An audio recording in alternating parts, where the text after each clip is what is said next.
Këngëtarja e njohur shqiptare Adelina Ismaili ka ndarë së fundmi me publikun një rrëfim të sinqert mbi planet e saj për zgjerimin e familjes me bashkëshortin Val Krasniqi. Adelina, e cila prej vitit 2017 është nënë e një djali të quajtur Uki Liksi, ka shprehur dëshirën e madhe për të bërë nënë e një vajze.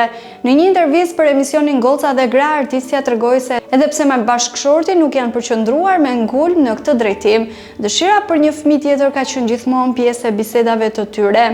Me humor ajo shtoi se familja e saj tashmë është gati për këtë hap të ri.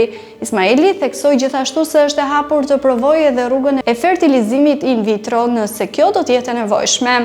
Ajo e cilësoi IVF si një dhuratë të mrekullueshme të shkencës moderne që u jep mundësi çifteve të realizojnë ëndrrën e prindërimit. Natyrisht, lutem që Zoti të më bekojë me një vajzë. Jam rritur mes femrave, e njoh botën e tyre dhe do doja që në shtëpi të kishim edhe një zë tjetër përveç shtimit, u shpreh ajo duke mbyllur me bindjen se ardhja e një fëmie, pavarësisht mënyrës, mbetet gjithmonë një bekim.